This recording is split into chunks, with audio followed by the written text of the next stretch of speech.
Welcome to day 2. So let me run through a few packages of the whole meal deal for the IEP, and then we'll jump into today. So present level for social objective, Freddie is comfortable around peers and parallel play, but he doesn't initiate. The long-term goal is that Freddie will learn to initiate and reciprocate social interactions with peers, and here's our kicker, in order to establish and maintain friendships, because we want him to have quality of life. The short-term objective, to work towards that intermediate goal, Freddie will name all classmates, there's 25 of them, in pictures with 100% accuracy in under 1 minute over 3 consecutive probe dates by December 1st, 2016. So the strategies are going to be daily one-to-one teaching and discrete trial, and the discrete trial kind of summarizes the learn unit. And again, for your strategies, you could always have a separate one-page document that just kind of lays out what the learn unit looks like, written description. And then some fluency instruction. So here's the data sheet for the first step of that. We need to teach them all of the 25 peers. So there's 25 spaces on there. Write down all the peer names and then start teaching them. But here's the trick. Don't teach all 25 names at once if you're starting from 0. Teach 3. If he's doing really well, maybe 4 or 5. The research supports teaching in sets of 3 as kind of a default strategy. 1, there's no discrimination. 2, you've got a 50-50 chance of identifying the right person. 3, it's beyond chance. The research really supports teaching in sets of 3. If a student is moving quickly, then 3 is limiting to him. I sometimes expand, 5 would be the next logical step, in some cases 6, depending on the student's progress. And then after you've taught all of them in these units, we taught the first 3, and then the next 3, and then the next 3, and the next 5 to the end, then you'd introduce some fluency instruction, and you'd start to go through, you'd start to have them point really, really quickly for a minute, and then track how many is he getting correct on a data sheet, and then you could graph that, and you can see that he's able to point to, or name, or whatever the target is, all 25 within a minute, and the errors decrease to 0, and he's automatic with it. Great, you've achieved that. What's the next evolution? Because we've got a lot of school year left. Now that he knows his peers by pointing or by sight, how are you going to morph that into the next evolution? Maybe he now has to go and deliver things to students because now he can identify them. Or maybe the next step is that he has to take a picture and go match it to the person in the audience and then turn that into a chore, then turn that into an invitation, right? Now we're only limited by our own creativity and how we evolve it. For communication, Freddie has a difficult time following instructions and usually requires his SEA to prompt him. Long-term goal is that he'll learn the expressive and receptive language to function independently in his school environment. Short-term objective, Freddie will learn to independently follow specific single-step instructions, and it's a C target list, from teachers 100% of the time by February. The strategies are teaching in concurrent sets of 3, 5 daily opportunities, which is setting the context. You can't just dabble in this here and there. If you're going to do it every day, and then achieve it and move on to the next thing. You're going to prompt and fade and praise and use tokens as the consequences in your learn unit. And here's the master target sheet where you can list out all the important targets that the team would probably generate. Right? The teacher says, these are my common instructions and the SEA's common instructions. And you can teach these in sets of 3 until mastery. Independence goal, he has age-appropriate hygiene skills with the exception of brushing his teeth. He only tolerates the brush in his mouth for 20 to 30 seconds. And if you ask any dentist, they'll say you should be brushing for about 2 minutes. That's what kids should be aiming for. So the long-term goal, Freddie will learn self-care skills in order to be an independent and hygienic teenager, because that's cool. Short-term objective, Freddie will learn to independently brush his teeth for 2 minutes each day after lunch by December 1st, 2018. After lunch, because that's the natural time to brush your teeth at school. The strategies are daily instruction with the EA after lunch, shape duration with a timer so that he can predict how long do I have to keep this brush in my mouth, use some prompting and fading, and he earns bonus tokens. And there's what his data looks like. This is actual data from one of my clients where we did this.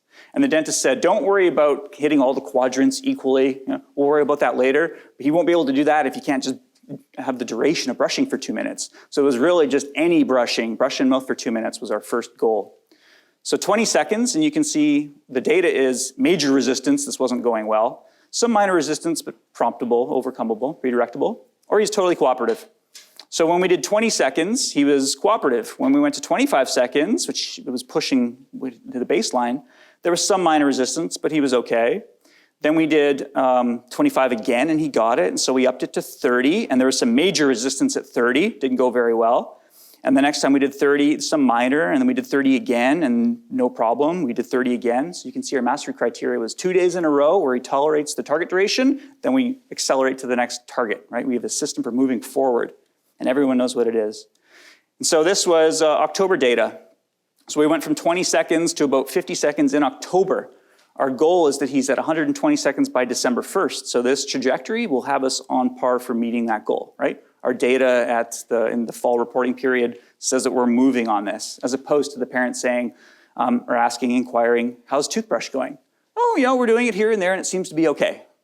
Right? That's true if you look at the data, right? They are doing it and it seems to be okay, but you can quantify that and tell them specifically how okay it is. Behavioral and independence. Freddie runs from the classroom several times per day in order to use the bathroom. At home, that's not a problem. If you just take off from the classroom without asking for permission, that's not okay. Freddie will learn to vocally ask for items and activities in order to meet teacher and school expectations. The short-term objective, Freddie will learn to vocally ask his teachers to use the restroom by saying, bathroom please, 100% of the time on a daily basis. Verbal pre-corrects from the SEA each hour. So the strategy is every hour the SEA will remind him. There's a little timer that goes off on her wrist and she goes, remember, if you need to go to the bathroom, say bathroom please. That's all she does as a cue to him every hour, whether he needs it or not. Review of a contingency map 3 times per day, and I'll show you more of contingency maps this afternoon. Response blocking and redirecting. If he goes to bolt out, you stop him and you bring him back to ask. And prompting and fading. And here's what the data looks like, the number of appropriate requests per day, the number of times he didn't ask. And what you see over time is he's asking more often, and the bolting without asking is decreasing. That's what we want to see. So there's our data in October. You can see the appropriate asking to go is increasing and the errors are decreasing. So you see that it's increased to this level here, and then it drops from 4 to 3. And over here it's 3. It drops.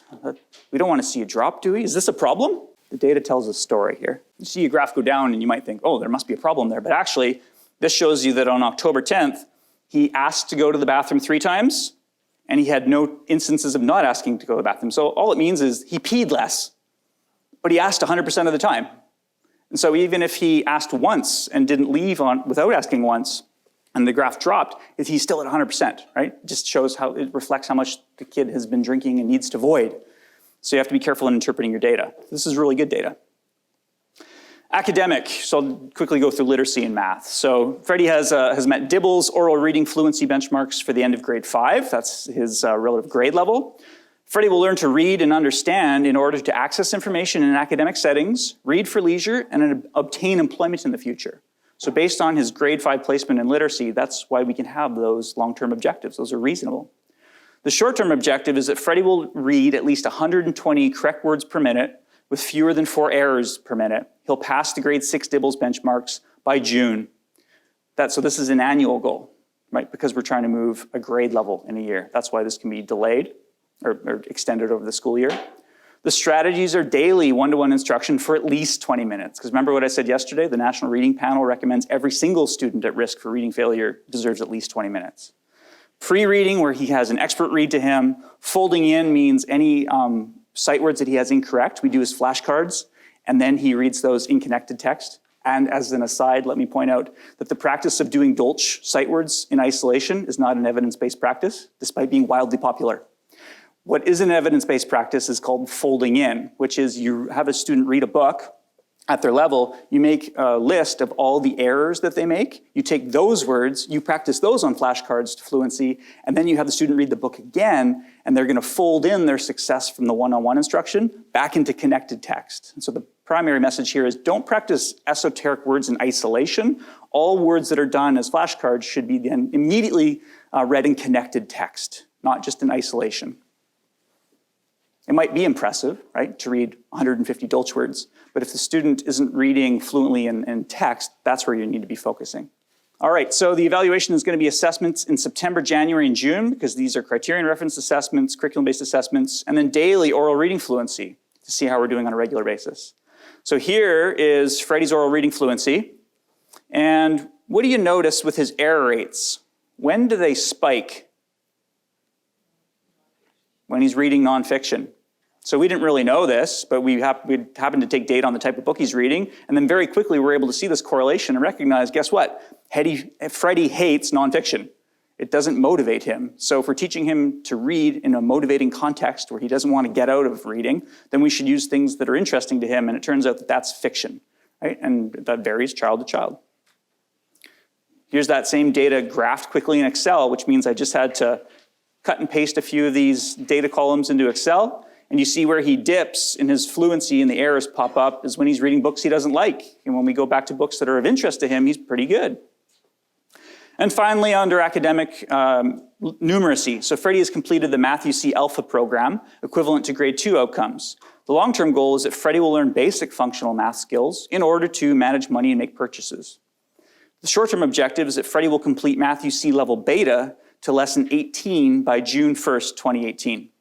The strategies are going to be daily one-to-one math instruction with the Math UC level B with his SEA, adapted instructions, prompting and fading, and some token reinforcement. And then we're going to plot that data, and I showed you this yesterday, that we're going to repeat each lesson until he gets it 100%, or maybe better than 90% before we move on, right? There's no point in moving on. Math is linear. Math, you can't just jump ahead in math. You have to have the building blocks. And so we need to make sure we're 100% before we move on. We're matching to his pace. All right, day 2, functional assessment, positive behavior support for problem behaviors, and then we'll end this afternoon with practical classroom strategies, and I'll show you a bunch of videos. The goals for today are to educate and empower you with knowledge. First and foremost, the morning's front-loading you here is going to look more like a university class in basic behavior principles, so that you have the understanding of the dynamics of the behavioral principles that are underlying problem behavior. Because if you understand those, problem behavior will make a lot more sense to you, be a lot less scary, and a lot more accessible and manageable and changeable. We're going to assess the 4 functions of behavior and think about function-based intervention strategies that have the potential to be effective. How many of you are familiar with the tiers? Lots of you are familiar with the tiers, that's good. So the tier system applies in positive behavior support both to problem behaviors and to academic performance. So if we're talking about academics, tier 1 are strategies, instructional strategies for, say, literacy or numeracy that are going to work for 80 to 90% of all of the students in the classroom, right? Regardless of disability, our neurotypicals and everybody else. Tier 2 academic supports are for those who aren't quite cutting it, they're not making the grade, so to speak, in the general population, and they might need a little bit of pullout, Freddie and John might be struggling a little bit with multiplication, so I'm going to keep them in at lunch, and we're going to do some supplemental remedial tutoring with them because they need that to get back on track. And then tier 1 is a student who's just experiencing a lot of academic failure in classroom, and even being part of a small little pullout group is really not going to meet their needs. They need to go and get extra support and tutoring, right? So our students' needs kind of fall in these tiers. And when it applies to problem behavior, pretty much every classroom teacher has their tricks and strategies for managing classroom expectations and, facilitating pro-social behaviors that work for the vast majority of their kids. There's a couple of the kids in the class where that's just not quite working, and they might need a little bit of extra help or strategies. They might need to be talked to separately. They might need to have some extra motivation to be meeting classroom expectations. Those are our tier 2 kids, who we can typically address them with some extra help, maybe in a group. And then our tier 3 kids are those whose problem behavior is not being adequately supported at tier 1 or tier 2, and they really need the whole meal deal in terms of functional assessment of what's maintaining their problem behavior and some individualized support strategies in order to be successful at school or at home in the community. The tier 3 kids are those who have the most challenging behaviors. The tier 3 kids are those who I usually get the phone calls about, right? School phones and says, we've got, Freddie in grade 3 who is stressing out the entire school. He's the tier 3 child in that school. The regular business as usual isn't working for him. They need some more. So we're going to talk about all 3 of these tiers today when we talk about problem behavior, and you can be thinking about where your students land in these tiers. The strategies we'll talk about this afternoon after the break are really going to be a lot of tier 1 things that are beneficial for entire classrooms, and in particular the students with autism. There are ways to include the students with autism in the classroom, depending on the student's needs. Making Connections Society is a local nonprofit organization put together by educators, and they focus on doing tier 3 training to build local capacity. Here's the mantra for their training.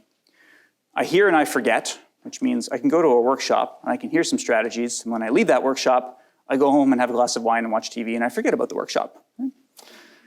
Number 2, or the second level, I see and I remember. If I observe someone do it, or if I see video samples, that's going to stick in my memory a little bit better. And the third level is if I do it, then I'll know it, right? Doing is learning. It's not just this passive hearing about it and then being able to do it. And so this kind of overlaps with what I was talking about early yesterday morning about behavioral skills training. You need those 4 levels, right? You need the instructions, you need a model, and then you need to do it and receive feedback and do it again and get some more feedback until you're competent. That's what real training is. And so Making Connections is really invested in delivering training to school districts. And I'm going to use some of the material developed by Making Connections later today, so I'm kind of front-loading. I'm giving a bit of a plug here. So a couple of years ago, Making Connections had funding to go and deliver Tier 3 training to school districts in British Columbia. And 3 school districts were identified. Only 1 actually received the full package. But this is what a full package of teacher training looks like for functional assessment, positive behavior support. So I actually provided this training. The materials were developed by my colleagues, Dr. Brenda Fawcett and Dr. Joe Lasician at UBC. And I went to Nanaimo, Ladysmith School District over on the island for 4 visits to do training. So it wasn't just I drop in, here's some FA, and then you'll never see me again. We did what we considered to be actual behavioral skills training. So I went over to Nanaimo, and the first day I did an intro on positive behavior support and functional assessments, and I'll cover some of that content today. And then the next day we talked about doing direct observations, some functional assessment data collection. How do you actually do a functional assessment? And I left them with the skills and resources, and I came back a few months later, now that they'd done a functional assessment and had that data for a real student that their teams were working with in a school. And we spent 2 days talking about strategies for intervention. How do you develop a plan so that you can address all elements of the problem behavior? And then I went away for a month or 2 so that the teams could think about the strategies that would work in their school system.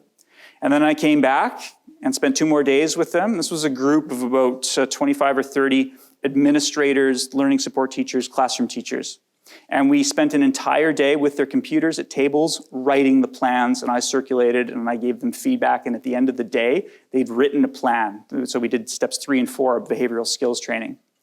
And on the 6th day, it sounds biblical, and then on the 6th day, we did planning for implementation. So then now you have your plan. How are you actually going to make this work in the real world? Because a nice, pretty plan is one thing, but getting people to do it's a whole other kettle of fish. So we spent a whole day talking about how they're going to provide training, how they're going to incentivize their staff, how they're going to make sure that the staff are implementing and get buy-in, et cetera. And then I went away for a couple more months, and they went and implemented their plans. And I came back for the 7th and final day, and each of the school-based teams presented their entire project and what happened with their student. And about 3 of the groups implemented it really well and went really, really effectively. They had a great outcome. 3 or 4 of the other groups, they had partial success. They were able to report on their failures of what didn't work in their plan development, but they had the supervised experience of doing functional assessment, positive behavior support. And then when I left after the 7th day, there were those 3 teams who totally nailed it, and now we've built that capacity in their school district because all the other schools knew that those were my peers in my school district who are doing this really, really well. And if I need help, I now have somebody in my school district who I can go see who's a colleague of mine. So this was a great experience for me, and it worked really well for the school district. And I'm showing that to you as this is the ideal training package if you want to do functional assessment and positive behavior support for your most needy students. And I know there aren't any administrators here, but it would be worthwhile inquiring with Making Connections Society to see if they still have funding available to send somebody in. My colleague Brenda Fawcett was actually scheduled to go in and do some training in a workshop in a school district. So the potential for school districts to receive this type of training might still be available if you're interested.